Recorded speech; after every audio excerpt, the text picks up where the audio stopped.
Direct from our newsroom in New York, in color, this is the CBS Evening News with Walter Cronkite and Dan Rather at the White House, Marvin Kalb in Washington, Hal Walker in Washington, David Dick in Brownsville, Texas, Richard O'Brien in New York, Bill Plant in Chicago, Hal Fisher in McLean County, Illinois, and Charles Kuralt on the road tonight in Mayking, Kentucky. Good evening. Here is the status of that critical hijack situation in the Middle East. News agency reports say that the Arab terrorists who took control of 3 Western planes and more than 300 hostages have now agreed to release the passengers. Those reports say that the Arab commandos, under pressure from more moderate elements in the Palestine Liberation Front, agreed to free all of the American, West German, British, Swiss, and Israeli nationals. At the same time, they reportedly revised their ransom demands for the freedom of Arab terrorists held in Western and Israeli jails. But the details of that new ultimatum were not disclosed. First indication of a softening of the Arab militants' attitude came late today when they freed more than 20 hostages from the planes on the burning desert. Earlier today, they had permitted some 60 women and children already taken to Amman last Monday to fly on to Cyprus. And the State Department also said it had information that the terrorists had backed down on that threat to blow up the planes and hostages unless their demands were met by tomorrow morning. What is still not clear is what the commandos will do with the aircraft. The latest report from the International Red Cross is that the planes have been loaded with dynamite, could be destroyed at any time. And during the day, a Red Cross convoy carrying food and medical supplies was blocked from reaching the plane's passengers by the guerrillas. That agency, the Red Cross, has said the conditions aboard the planes are intolerable. There's still some puzzlement over whether this latest Arab agreement for freeing the hostages is going to hold. An earlier one, announced this morning, was ignored, leading to friction within the competing Arab forces. The situation as of tonight seems to be that the militant forces actually holding the plane on the desert, those forces that were responsible for hijacking the aircraft and kidnapping their passengers, are much more militant than the rest of the guerrilla organization meeting back in Amman.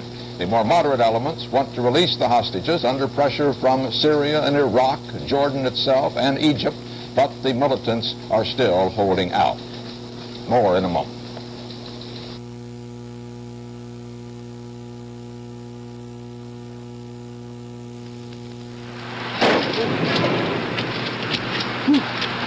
When this little anti-collision valve gets dirty, it's bad for driving and worse for breathing. But mobile detergent gasoline helps clean inside your engine, so you can kiss your dirty little engine part goodbye. You're absolutely helpless, genius, but you're definitely on the right track.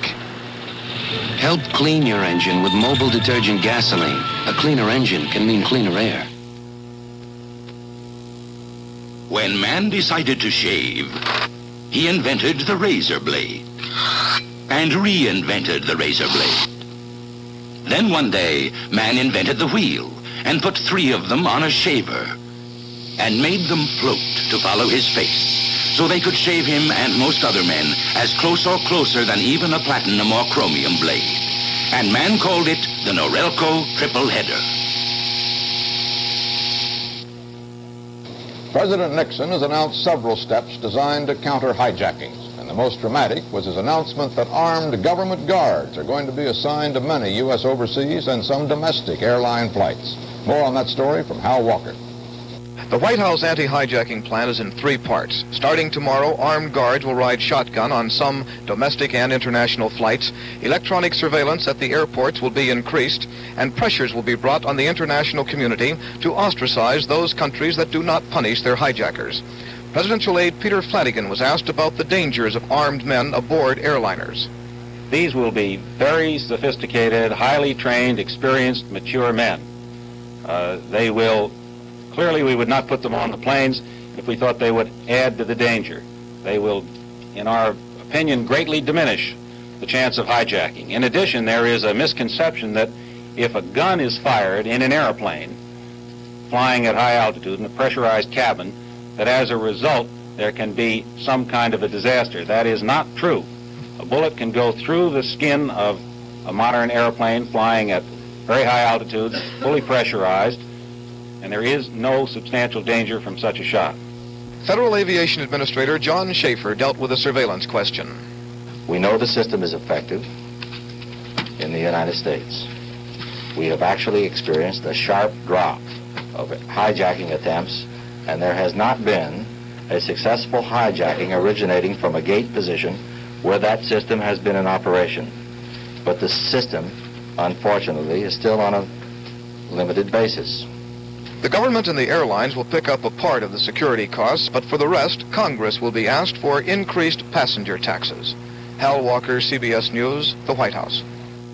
The armed guards are the dramatic part of the president's decisions today, but the more far-reaching may be his call for, in effect, an air boycott of nations that harbor hijackers. He's asking for an emergency meeting of the International Civil Aviation Organization to consider such action. Dan Rather at the White House reports on the president's move. President Nixon is described as deeply concerned and incensed about this whole international kidnapping nightmare. As long as hostages are still held, aides say, Mr. Nixon is determined to hold his tongue and his temper. But guards on airplanes are privately described as only the first step in an overall Nixon get-tough-with skyjacking policy that will continue unfolding after the current hostage drama ends. For example, the president is said to be ready to demand of Egypt what is to be done with hijackers who blew up that Pan Am plane at the Cairo airport, and what will the Egyptians do to prevent this happening again? What the president wants to know? Are the Lebanese going to do about anarchy at the Beirut airport, where a Pan Am plane was boarded by guerrillas while on the ground and wired with explosives, and where the airport tower was taken over by terrorists during theft of a British aircraft? And what about Jordan? Is the Jordanian government, under any circumstances, capable and willing to bring kidnappers to heel? One well-placed White House source says the president wants to do all he can. He is determined to be firm about this, but the source goes on to say, let's face it, there is a limit. The president knows, and we all know, that it only takes one fanatic and a little bad luck to get an airliner hijacked. Dan Rather, CBS News, the White House. For the first time in 5 days, the heavy official gloom here seems to be lifting. Some hostages are being released, and the Red Cross representative in Amman says the ultimatum has been pulled, the one that was to expire tomorrow night. Despite a quick denial by an unnamed Palestinian spokesman in Jordan, the department is clinging to its optimistic interpretation, no deadline any longer, while recognizing that its information may be faulty. A central, growing problem here revolves around Israel's attitude towards the guerrillas and their attitude towards Israel. The guerrillas insist on the release of some of their men held in Israeli prisons and 7 others held in European prisons in a straight swap for all of the kidnapped passengers and planes. That is fine with the U.S., West Germany, Britain, and Switzerland, but not with Israel, which says it will not bargain with criminals. Israel may bargain in time and under sufficient pressure, but at the moment, U.S. officials find themselves in the unwanted and politically uncomfortable position of welcoming some of the hostages out while knowing that others may be detained on the sole basis of their religion or nationality. Marvin Kalb, CBS News, the State Department. Among the hostages on the hijacked TWA plane were 11 members of one family, the Rafels of Brooklyn, New York, ranging in age from 3 months to 75 years. CBS newsman Richard O'Brien called on other relatives and friends. At the Yeshiva Flatbush High School, where the brothers teach, their sister, members of the family, and some of their students talked about the family. The school principal, Rabbi David Iliak, was asked to comment on reports that the Rafels, as others, were held simply because they are Jewish. Well, there's no question about it, and it's unfortunately that we have to emphasize that the only reason that they are held is because that they are Jewish. They have an infant of 3 months old that didn't commit any crime yet, and he's all there in the desert, in the hot sun, 90 degrees or more, just because this is a Jewish baby. And I think this is the tragedy after what we went through, the Jewish nation, after the Holocaust. I thought there would be an improvement in the human relation between human beings, between all the nations. And it's really a tragedy that after only 25 years, we have to face a situation when people are punished only because they are Jews. That's their only crime. They used to leave the student-teacher relationship, and it became a personal relationship, and wasn't only interested in teaching us, religion, but just teach us how to be people, and we'd always get interested in our personal lives, and we used to discuss school problems in class. It wasn't just limited to discussing the subject matter. It was a very pleasant classroom atmosphere. We were very close to him, and we miss him. We wish everything would be all right, and we'll pray for him. When his daughter was born 3 months ago, we all celebrated it in class, and he told us about it, and we were so happy for him. He used to tell us about how he liked to bring up his children to be like us. Among those 60 hostages who flew from Amman to Cyprus tonight, there was a teenaged American girl who did not wish to identify herself, but told of the ordeal. During the hijacking last Sunday, she said, there was panic on that plane, and she called the experience in the desert terrible. In her words, on the plane there was no air and toilets wouldn't flush. We couldn't move very much, and people were very tense and couldn't sleep.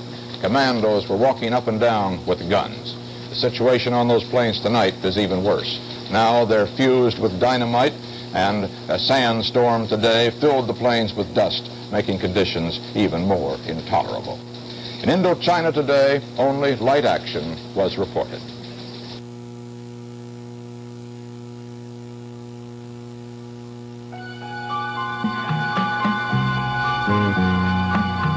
What happens inside your system to plain aspirin and bufferin? This illustrates most of bufferin with its extra speed is already going to your headache, when most of plain aspirin is still in your stomach. So with bufferin, there's less to upset your stomach when there's more pain reliever going to your headache. Bufferin, faster to your headache, better for your stomach. I'm a before picture. I'm her after picture. My hair was turning gray. Then Clairol introduced happiness, the hair color you foam in. You realize this foam has conditioners and no peroxide? I realize. Gee, what beautiful color. Thanks. You look younger than me. But that's ridiculous. You're me. I was you. Happiness, the foam-in hair color from Clairol. The South Texas coast is preparing for another hurricane. This one, called Ella, is in the Gulf of Mexico, moving slowly toward the shore with top winds of more than 100 miles an hour. Earlier today, the great threat in the United States was to the border area around Brownsville, but it appears that the hurricane may miss that major city tonight. Large numbers of evacuees were clogging the highways inland, and those remaining behind were making emergency preparations. Foster Davis reports. The Rio Grande Valley has been through hurricanes before, and it'll go through them again. And in the hours before Ella was expected to come ashore, the people here got ready. The scream of power saws and the pounding of hammers signaled the most common activity, boarding up store windows. At best, the plywood may save the windows. At worst, reduce the danger of flying glass. Early this morning, housewives began stocking up on food, their husbands on flashlight batteries and rubber boots. Gasoline may be hard to come by tonight or tomorrow, so the gas stations did a heavy business today. Much of that business came from people fleeing, people who live in the low coastal areas that are likely to be flooded. At Port Brownsville, Mexican shrimpers put in to escape the winds and seas. Their crewmen prepared to sit the storm out quietly, a period of enforced monotony for them. Ella's greatest danger may not be from the wind, but from the flooding that heavy rains are likely to bring to this part of South Texas. This is flat country, and if the heavy rains and high tides that are predicted come tonight, there will be a lot of misery in the Brownsville area tomorrow. David Dick, CBS News, San Antonio. President Nixon nudged Congress today to complete work on his legislative proposals, more than 50 of which are stalled, with many of them considered dead for this session. The president made his appeal in an 11,000-word message in which he said, "Time now slips away. We cannot wait for politics. We must seek a record of achievement all can share." But key Democrats defending Congress's record tended to view the message as a Campaign 70 ploy. A Senate committee has unanimously approved a bill to set a 5-year deadline for car makers to produce a non-polluting engine. The measure contains a compromise provision, though, permitting the administration to extend that 1975 deadline for 1 year if convinced that the industry cannot meet it. Like Chrysler, General Motors has now improved its offer for a new contract with the United Auto Workers. GM says the new proposal would add $500 million in wages alone to its previous 3-year package. The firm also suggested improvements in pensions and cost of living escalators. But the union immediately rejected the offer and warned again of a strike Monday midnight. The UAW still isn't saying which firm it would strike, GM or Chrysler, but indications pointed to GM. Volkswagen struck back today at the new American small cars by announcing it would introduce a stripped-down version of the Beetle model on the U.S. market for $99 less than the cheapest American-built mini car. The stripped-down Volks has already been selling well in Europe and Canada. The averages were generally higher on the New York Stock Exchange. Volume was 12 million, some 100,000 shares. The average price per share rose 12 cents on the New York Exchange and 14 cents on the American Exchange.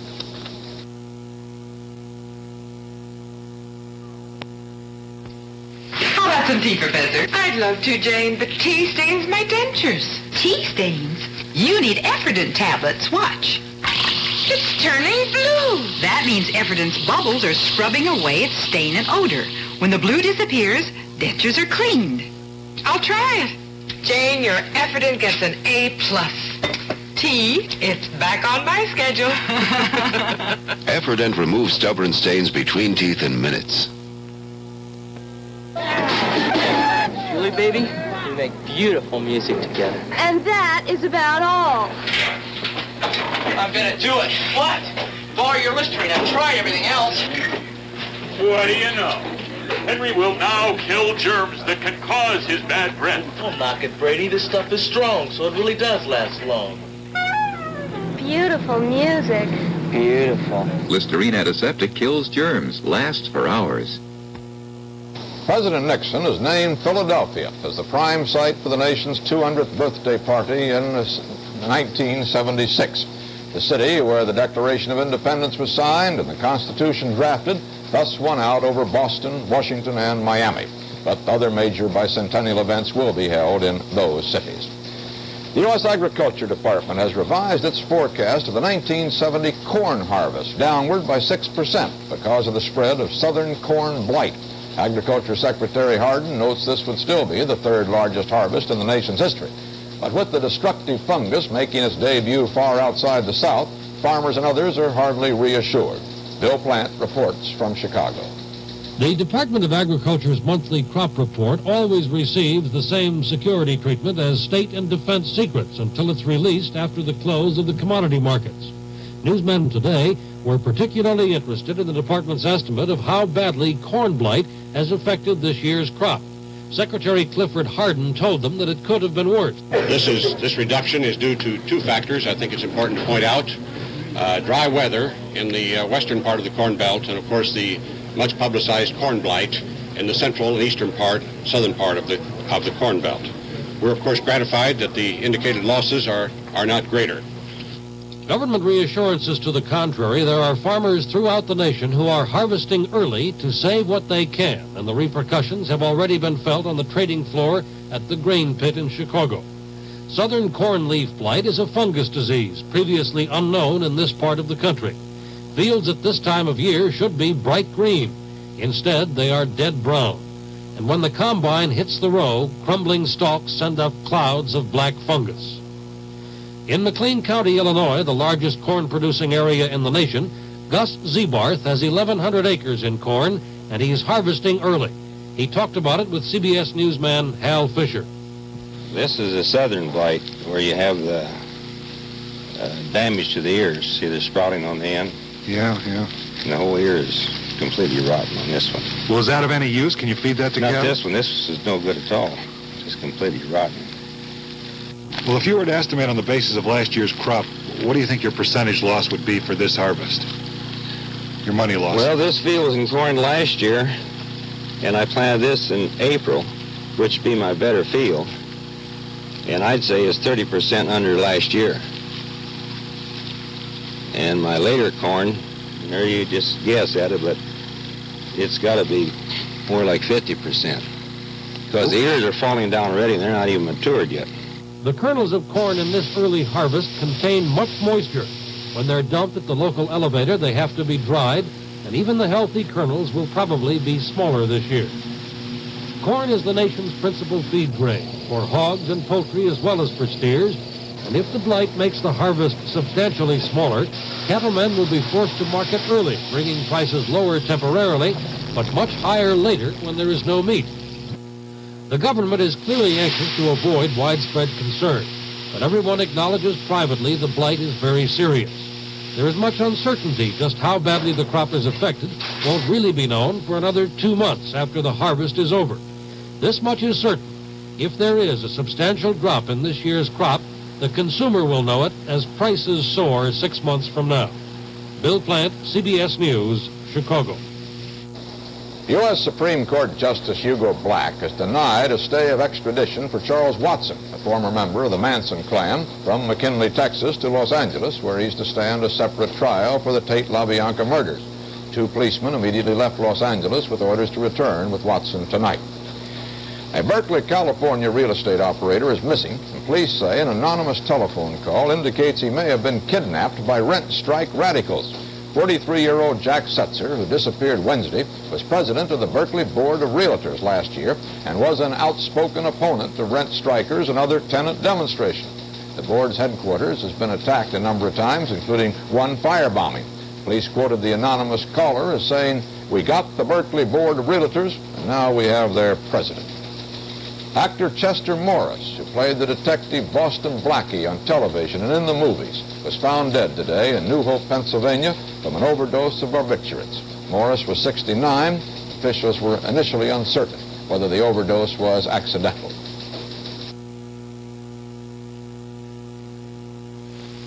In an impartial test in Cleveland, 99 men shaved one side of their faces with a new platinum or chromium blade, and the other side with an Orelco triple header, the shaver with 3 floating heads and close shaving rotary blades that shave in every direction.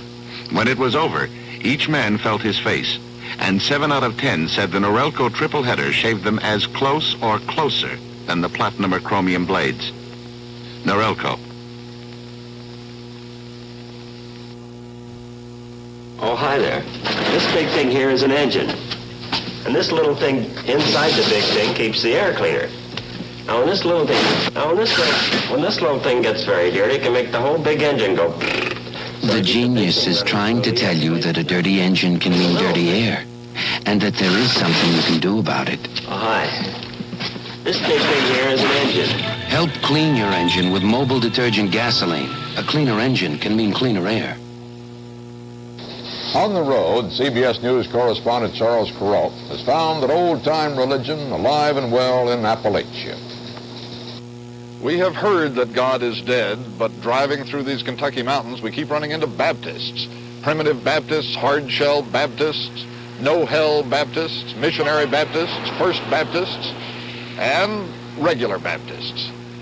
If God is dead, they haven't told anybody at the Thornton Regular Baptist Church in Mayking, Kentucky. Over there, God is definitely, joyously, emphatically alive. No! It's not for God's time. I got that from the one that has the spirit of the Holy God. This kind of religion may seem a little excessive to you, but old regular Baptists don't see any point in going to church unless it's for an experience, an emotional catharsis that leaves you feeling that something has happened. As far as they're concerned, nothing much happens at those city churches where a single minister drones on and on. So this church has 7 ministers, all unpaid. And their job is not to lecture, but to preach.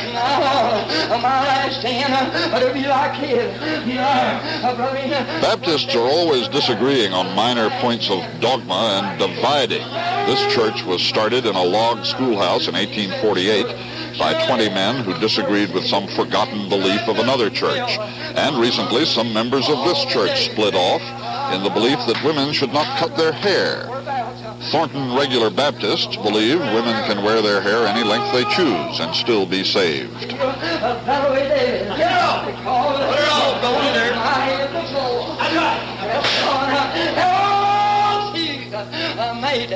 my cup run over with joy. See when you come. Oh, brother. Religious historians say this kind of service, mounting toward an emotional climax that leaves most of the congregation in tears, can be traced back to Scotland 500 years ago. And since the one thing regular Baptists resist most is change, in 500 years, almost nothing has changed. When the individual faith, he's just getting ready to work. Oh, as we come to the end of this association, to shake hands with each other may be our last time, Brother Kirby, I truly say, surely, this is the house of God. Of course, such a moment cannot be sustained. So somebody in the church house starts a hymn, and in a moment of strange power, the whole congregation sings the preacher down. He may hear me, dear somebody.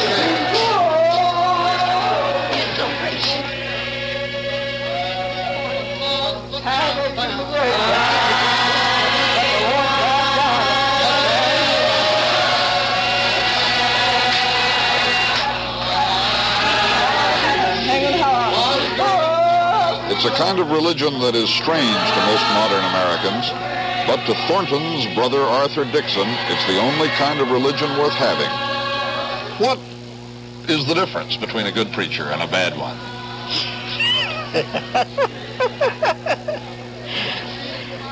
A good preacher is one who relies on the good Lord for his sermon, and then he can give it out to the people correctly in the right kind of way.